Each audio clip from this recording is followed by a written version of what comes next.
નમસ્કાર, દૂરદર્શન સમાચારમાં હું દ્વૈત આપનું સ્વાગત કરું છું. સમાચારની શરૂઆત કરીશું આજના મુખ્ય સમાચારથી. પ્રધાનમંત્રી નરેન્દ્ર મોદી અફઘાનિસ્તાનના સર્વોચ્ચ નાગરિક સન્માન ગાઝી અમાનુલ્લાહ ખાન પદકથી સન્માનિત. 5 દેશોની યાત્રાના પ્રથમ પડાવમાં હેરાત ખાતે અફઘાનિસ્તાન મૈત્રી ડેમનું કર્યું ઉદ્ઘાટન. 1400 કરોડના ખર્ચે ભારતના સહયોગથી નિર્માણ પામ્યો છે ડેમ. યાત્રાના બીજા ચરણમાં કતારમાં. મહારાષ્ટ્ર સરકારના મહેસૂલ મંત્રી એકનાથ ખડસેએ ભ્રષ્ટાચારના આરોપના પગલે આપ્યું રાજીનામું. મુખ્યમંત્રી દેવેન્દ્ર ફડણવીસને મળ્યા બાદ સુપ્રત કર્યું રાજીનામું. ફડણવીસે રાજીનામું સ્વીકારી રાજ્યપાલને મોકલ્યું.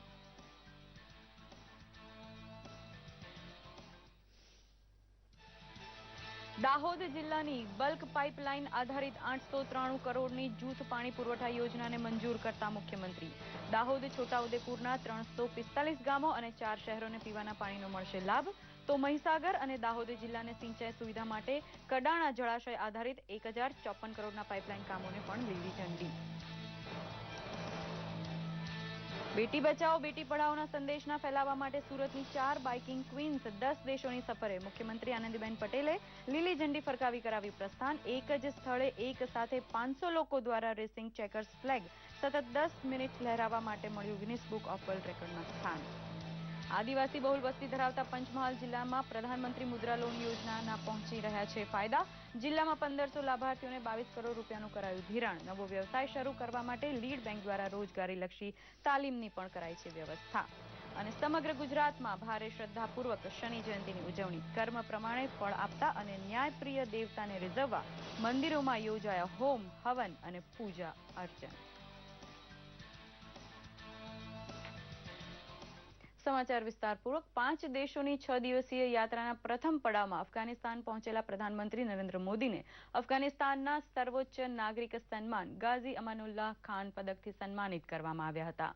પ્રધાનમંત્રી મોદીએ અફઘાનિસ્તાનના હેરાતમાં અફઘાનિસ્તાન ઇન્ડિયા મૈત્રી ડેમનું ઉદ્ઘાટન પણ કર્યું હતું.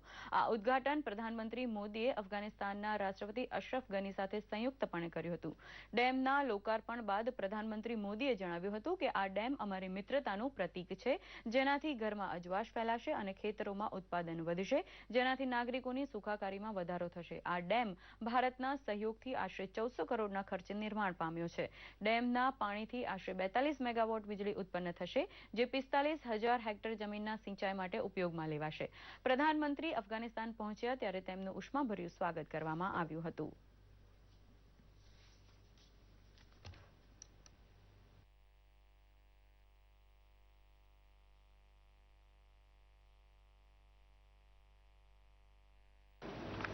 We are not just launching a project that will irrigate land and light up homes.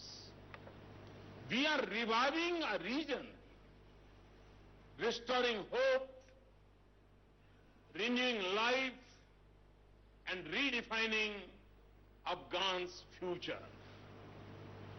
The dam is a generator not just of electricity, but also of optimism and belief in the future of Afghanistan.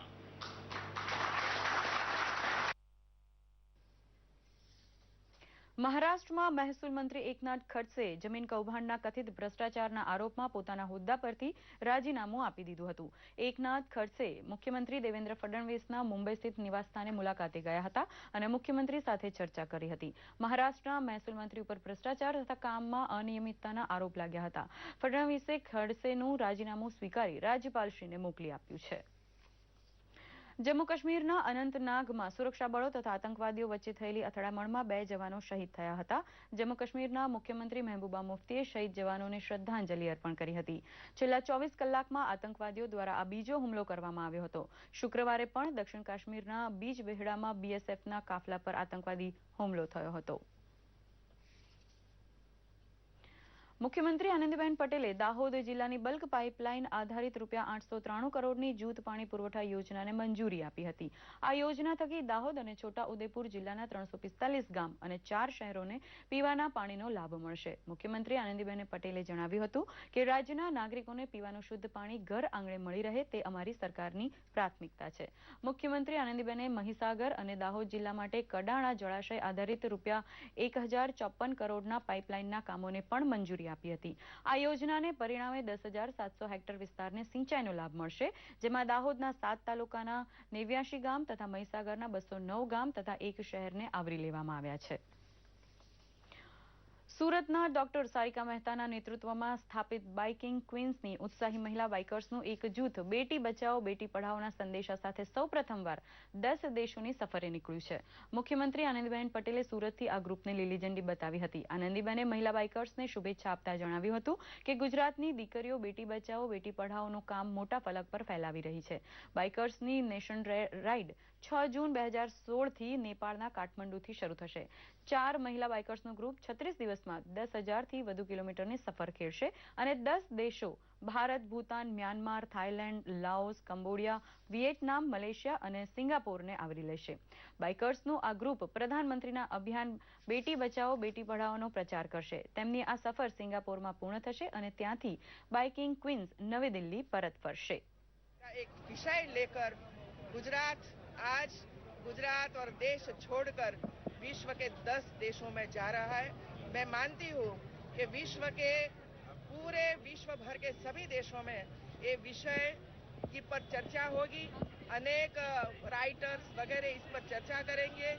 हर एक विश्व की जो कंट्रियां है वो country में भी बेटे और बेटी की कितनी संख्या है वो भी गिनने का शुरू करेंगे और जो देश में ऐसी स्थिति होगी तो वहाँ भी ऐसा प्रचार प्रसार होगा, ऐसा मैं मानती हूँ.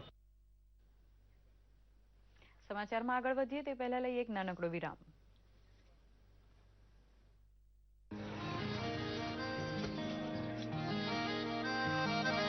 क्या बात है भाई, आजकल तो काफी खुश नजर आ रहे हो. क्यों ना हो, अब मैं ऑर्गेनिक खेती जो कर रहा हूँ ये पूरा प्राकृतिक है, ऑर्गेनिक है.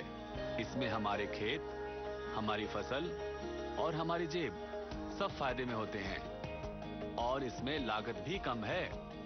जी हाँ, आप भी ऑर्गेनिक खाद का प्रयोग करें, अपनी फसल और मिट्टी को तंदुरुस्त बनाएं और आपकी आमदनी में इजाफा करें. अधिक जानकारी के लिए किसान call centre toll free number 1800-180-1551 पर कॉल करें और लॉग ऑन करें kisan.gov.in और farmer.gov.in. વિરામ બાદ આપનું સમાચારમાં ફરી સ્વાગત છે. અમદાવાદમાં પણ સાયકલ યાત્રાએ નીકળેલા 2 સવારોએ બેટી બચાવો બેટી પઢાઓનો સંદેશ ફેલાવ્યો હતો. આ યુવાનોએ કાશ્મીરના શ્રીનગરના લાલ ચોકથી કન્યાકુમારી સુધીની 4,000 કિલોમીટરની સાયકલ યાત્રા બેટી બચાવો બેટી પઢાઓના સંદેશ સાથે શરૂ કરી હતી. યુવાનોએ જણાવ્યું હતું કે સમાજમાં લોકો બાળકીઓના જન્મને વધાવી તેના અભ્યાસ માટે જાગૃત થાય તે જાગૃતિ માટે અમે આ યાત્રા કરી રહ્યા છીએ. આ યુવાનો આવતીકાલે અમદાવાદથી વડોદરા જવા રવાના થશે.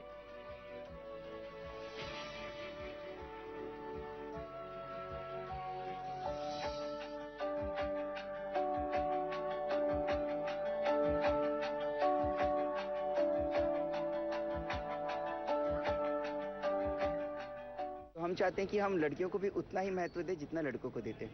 तो इस मिशन के थ्रू हम सारे राज्यों में एक एक बच्चियों से मिल रहे हैं और सारे स्कूलों में कनेक्ट कर रहे हैं और हम वहाँ से एक एक सिग्नेचर लड़कियों का इंटरव्यू ले रहे हैं और हम उनसे जानना चाहते हैं कि वो क्या सोचते हैं समाज के प्रति और समाज की भावनाएं और वो किस परिस्थितियों के में आगे बढ़ रही हैं. जहाँ मैं रहता हूँ दिल्ली में, वहाँ के कॉन्स्टिट्यूंसी ईस्ट दिल्ली कॉन्स्टिट्यूंसी के जो MP है महेश गिरी जी, उनसे हमारा मिलना हुआ है. उन्होंने हमको बहुत ही प्रोत्साहित किया है इस चीज़ के लिए. उन्होंने उनका सपोर्ट हमारे साथ बना हुआ है.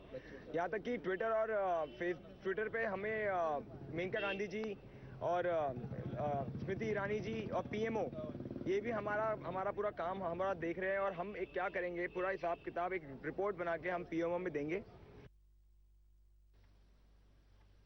પ્રધાનમંત્રી મુદ્રા લોન યોજનાનો ફાયદો આદિવાસી બહુલ પંચમહાલ જિલ્લામાં પણ વ્યાપક રીતે પહોંચ્યો છે. પંચમહાલમાં બેંક ઓફ બરોડા દ્વારા વિશેષપણે શરૂ કરવામાં આવેલ સ્વરોજગાર કેન્દ્રમાં 1 મહિનાની રોજગારલક્ષી તાલીમ આપવામાં આવે છે અને તાલીમ આપ્યા બાદ બેંક લાભાર્થીઓને મુદ્રા યોજના હેઠળ 50,000 રૂપિયાની લોન આપીને ધંધો રોજગાર શરૂ કરાવી આપે છે. આ યોજના હેઠળ મહિલાઓ સ્વરોજગાર પામીને આર્થિક ઉપાર્જન માટે સક્ષમ બની છે. બેંક ઓફ બરોડાના રિજનલ મેનેજર PK વશિષ્ઠે જણાવ્યું હતું કે મુદ્રા લોન યોજનામાં પંચમહાલમાં 1,500 લાભાર્થીઓને 22 કરોડ રૂપિયાનું ધિરાણ આપવામાં આવ્યું છે. 50,000 रुपए तक के ऋण दिए जा रहे हैं. किशोर योजना के तहत 50,000 से 5 लाख के ऋण दिए जा रहे हैं और तरुण योजना में 5 लाख से 10 लाख तक के ऋण दिए जा रहे हैं. हमारे क्षेत्र की शाखाओं ने प्रधानमंत्री मुद्रा योजना को प्रभावशाली ढंग से लागू किया है। इस योजना के तहत पात्र लाभार्थियों को ऋण स्वीकृत किया गया है। हमारे क्षेत्र की शाखाओं ने इस योजना के तहत 1508 लाभार्थियों को 22 करोड़ से ज्यादा के ऋण स्वीकृत किए हैं। मैंने लोन लिया 50,000 का और उससे मैंने अपना कंप्यूटर खरीदा और उससे मैं प्राइवेट डेटा एंट्री करती हूँ और उसके तहत मैं महीने प्रति मास में 15,000 कमा लेती हूँ। जब मैं अपने घर पे सिलाई काम स्टार्ट कर रही थी तो मुझे बहुत सारे मशीनरी की ज़रूरत थी, जिसके लिए मुझे लोन के लिए मैं बहुत सारे बैंकों में गई, पर वहाँ पे सिक्योरिटी मांग रहे थे। फिर मैंने प्रधानमंत्री मुद्रा लोन योजना के अंतर्गत मैंने लोन ली तो उसमें मुझे किसी सिक्योरिटी की ज़रूरत नहीं मांगी गई। ઓમ શમ શનેશ્વરાય નમઃના નાદ સાથે આજે શનિ જયંતિ સાથે અમાવસ્યાનો સંયોગ રચાયો છે. ગુજરાતભરના શનિ મંદિરોમાં ભાવિકો પૂર્ણ શ્રદ્ધા સાથે જીવનમાં આવતા ત્રિવિધ તાપ, આદિ, વ્યાધિ અને ઉપાધિથી મુક્તિ મેળવવા શનિદેવના શરણે અને ચરણે જઈ રહ્યા છે. મોડી રાત્રિ સુધી હોમ, હવન, ધ્વજારોહણ, સર્વ કલ્યાણની ભાવના વ્યાપી રહી છે. જોઈએ શનિ જયંતિ પર એક અહેવાલ. દેશભરમાં આજે શનિ જયંતિ ઉજવાઈ રહી છે. કર્મ પ્રમાણે ફળ આપતા અને આકરા દંડ સાથે ન્યાયપ્રિય દેવતા મનાતા શનિદેવને રીઝવવા અમદાવાદ સહિત ગુજરાતભરમાં હોમ હવન સાથે પૂજન અર્ચન થઈ રહ્યા છે. જ્યોતિષ શાસ્ત્ર મુજબ 7.5 જેવી પીડા ભોગવતા લોકો જીવનના ત્રિવિધ તાપ, આદિ, વ્યાધિ અને ઉપાધિમાંથી મુક્તિ અને રાહત માટે શનિદેવને શરણે જાય છે. અમદાવાદના શાહીબાગ શનિ મંદિરમાં પણ શ્રદ્ધાળુઓ મોટી સંખ્યામાં ઉમટી પડ્યા હતા. પુરાણો કહે છે કે રંકને પણ રાજવૈભવ આપી શકતા શનિદેવ કર્મ જીવનના આધિષ્ઠાતા છે. શનિ મહારાજ એ લોકોના પાપને દૂર કરવા વાળા એક દેવ છે. લોકોને જે નડતું હોય, પનોતી હોય, જેનાથી લોકો હેરાન થતા હોય છે, એના માટે આ શ્રદ્ધાનું એક પ્રતીક છે. हर शनिवार को रोज ये मंदिर में हर शनिवार को आते ही है. इससे हमारी शांति होती है और हम तेल चढ़ाते, सिंदूर चढ़ाते और इससे हमारी मनोकामना सब पूरी होती है. ધાંગધ્રાના નારીચાણા ગામે આવેલા લગભગ 300 વર્ષ પુરાણા મંદિરનો મહિમા પણ અલભ્ય છે. આજના પાવનકારી દિવસે મોટી સંખ્યામાં ભાવિકો ઉમટી પડ્યા હતા. કહેવાય છે કે અહીંના મંદિરની મૂર્તિ પ્રતિ વર્ષ ચોખાના દાણાની જેટલી વધે છે. ભગવાન શનિની કૃપા મેળવવા આજે પીપલાના પૂજન, દ્વીપદાન સહિતનું ઘણું મહાત્મ્ય ભાવિકોમાં રહેલું છે. આ શ્રદ્ધાનો વિષય છે. નારીચાણિયા હનુમાનજી મહારાજ સ્વયંભૂ એટલે કે એમની વેરે પ્રગટ થયેલા છે. દેશ પરદેશી, મુંબઈ, અમેરિકા, લંડન, ત્યાંથી ઘણા માણસો અહીં દર્શનાર્થે આવે છે. અમે દર શનિવારે એમ કે દર્શન કરવા આવી શીખડી હતી. તો આ તરફ નર્મદાના કુંભેશ્વરમાં પણ શનિ જયંતિની ઉજવણી કરાઈ હતી. નર્મદા કિનારે કુંભેશ્વર ખાતે 2 માળનું આવેલું શનિદેવ અને તેમની 2 પત્ની નાની મોટી પનોતીનું મંદિર ભારતભરમાં એકમાત્ર હોવાની માન્યતા છે. કહેવાય છે કે શનિદેવ જ્યારે નર્મદા તટે તપ કરવા આવ્યા હતા ત્યારે તેમની 2 પત્નીઓ નાની પનોતી અને મોટી પનોતી પણ તેમની સાથે અહીં આવ્યા હતા અને તેથી વિશ્વમાં આ એક એવું મંદિર છે કે જે 2 મંજિલી છે અને નીચેના માળે શનિદેવ અને ઉપરના માળે તેમની 2 પત્નીઓ નાની પનોતી અને મોટી પનોતીનું મંદિર છે.